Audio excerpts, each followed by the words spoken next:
Hi friends, എല്ലാ കൂട്ടുകാർക്കും ഇന്നത്തെ പുതിയ വീട്ടിലേക്ക് സ്വാഗതം. അപ്പോൾ എല്ലാവരും വിചാരിക്കുന്നുണ്ടാവും എന്താണ് ഇപ്പോൾ ബെൻഡൊക്കെ ഇരുന്ന് കട്ട് ചെയ്യുന്നത്. സംഭവം ബെൻഡ് ഇരുന്ന് കട്ട് ചെയ്യല്ല, നമ്മൾ ഷോർട്ട് ബെൻഡാണ് ഇവിടെ കട്ട് ചെയ്യുന്നത്.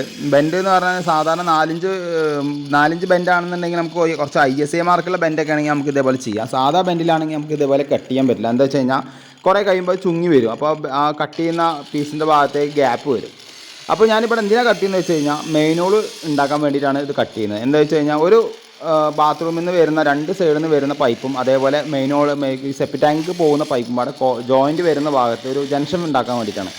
അപ്പോൾ അവിടെ ഉണ്ടാക്കുന്നത് എന്താ വെച്ച് കഴിഞ്ഞാൽ നമുക്ക് ശരിക്കും പറഞ്ഞാൽ ഒരു കോർണറിലാണല്ലോ സാധാരണ ജംഗ്ഷൻ വരിക. പിന്നെ അല്ലെങ്കിൽ സെപ്റ്റി ടാങ്കിൻ്റെ അവിടെ നിന്ന് സാധാരണ രീതിയിൽ ഓരോ ഭാഗത്ത് പൈപ്പ് വരുന്നിടത്ത് അങ്ങനെയും ജംഗ്ഷൻ കൊടുക്കാറുണ്ട്.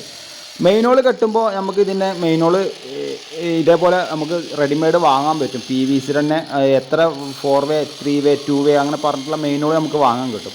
അപ്പോൾ അതൊക്കെ ഒരുപാട് കോസ്റ്റാണ്. നമുക്ക് അതിനെക്കാട്ടും നല്ലത് ഇതേപോലെ സാധാരണ രീതിയിൽ നമുക്ക് കെട്ടണമെങ്കിൽ നിങ്ങളും കെട്ടട്ടോ. നമ്മളത് ഇങ്ങനെ സാധാരണ ഒരു ബെൻഡ് ഇട്ട് കട്ട് ചെയ്തിട്ട് ചെയ്യാൻ പറ്റും. അപ്പോൾ പലരുടെ ചോദ്യമായിരിക്കും എന്തിനത് ഇങ്ങനെ കട്ട് ചെയ്യുന്നത്, സാധാരണ പോലെ ഒരു മെയിനോൾ കെട്ടിയാൽ പോരെ. സാധാരണ പോലെയുള്ള മെയിനോൾ കെട്ടിക്കഴിഞ്ഞാൽ എന്താ പ്രശ്നം വെച്ച് കഴിഞ്ഞാൽ നമ്മൾ ഇപ്പോൾ ഒരു 4-5 വർഷം കഴിഞ്ഞ് തിരിഞ്ഞ് ആ മെയിനോൾ തുറന്ന് നോക്കുന്ന സമയത്ത് ചിലപ്പോൾ അതിൻ്റെ ഉള്ളിൽ ഈ വെള്ളം പോയിട്ട് കാലക്രമേണ അതിൻ്റെ ഉള്ളിലത്തെ കോൺക്രീറ്റ് ഇളകി പോയിരുന്നത് കാണാം. ചിലരൊക്കെ വേരൊക്കെ കയറി നിൽക്കുന്നത് കാണാം. അതെന്താ പ്രശ്നം വെച്ച് കഴിഞ്ഞാൽ നമ്മൾ ഉപയോഗിക്കുന്ന പോലെ എത്ര സ്ട്രോങ്ങിലിട്ടാലും ഈ കുറേ കഴിയുമ്പോൾ ഇതിൽ നിന്ന് വരുന്ന വെള്ളം മൂത്രത്തിൻ്റെ അതൊക്കെ കാരണം കൊണ്ടൊക്കെ ദ്രവിച്ച് പോകും. കാരണം അത് കാലക്രമേണ പോകും, അത് എല്ലാ ഭാഗത്തും ഉള്ളതാണ്. അപ്പോൾ അതിനൊക്കെ ഒരു ബെറ്ററായിട്ട് ചെയ്യാൻ പറ്റുന്ന ഒരു ഐഡിയ ആണ് ഇത്. ഇതേപോലെ ആണെങ്കിൽ ബെൻഡ് നിങ്ങൾക്ക് മുറിച്ച് കട്ട് ചെയ്ത് കഴിഞ്ഞാൽ ഇതിൻ്റെലേക്ക് ഇനി മെയിനോൾ കെട്ടിക്കഴിഞ്ഞാൽ അങ്ങനെ പ്രശ്നം വരില്ല. കാരണം നിലവിൽ പിന്നെ ഇതിനുള്ളൊരു ഗുണം എന്ന് പറയുന്നത് മെയിനോൾ കെട്ടുമ്പോൾ രണ്ട് സ്ലോപ്പായി ഇടണം. ഒന്ന് ഇവിടുന്ന് വരുന്ന ഔട്ടിനേക്കാളും ഒരു ഇഞ്ച് താത്തിയിട്ട് വേണം, 1.5 ഇഞ്ചോ താത്തിയിട്ട് വേണം അടുത്ത മെയിനോൾ ഇടാൻ. ഇതിന് അങ്ങനെ പ്രശ്നമില്ല. നിലവിലുള്ള പൈപ്പിൻ്റെ ഏത് സ്ലോപ്പാണോ അതേപോലെ ഇട്ട് കൊടുത്തു കഴിഞ്ഞാൽ സ്ലോപ്പിലും കുറച്ച് വ്യത്യാസം വരും കേട്ടോ. അപ്പോൾ നമുക്ക് കറക്റ്റായിട്ട് സ്ലോപ്പ് കിട്ടുകയും ചെയ്യും. പിന്നെ ആ ബ്ലോക്ക് പറഞ്ഞ പ്രശ്നങ്ങളും കാര്യങ്ങളൊന്നും വരില്ല, നേരെ നിലവിലാണ്ട് പോയിക്കോളും.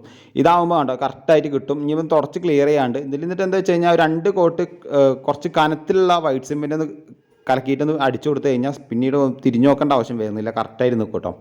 അപ്പോൾ ഇതേപോലെയാണ് സംഭവം ക്ലിയർ ആയിട്ടുണ്ടാവുക. ഞാൻ വൈറ്റ് സിമെൻ്റ് അടിച്ചോന്ന് ഞാൻ അതിൽ കാണിക്കുന്നില്ല, ആ സംഭവം അടിച്ചിട്ടുണ്ടായിരുന്നു, അത് പിന്നെ മൂടിപ്പോയി.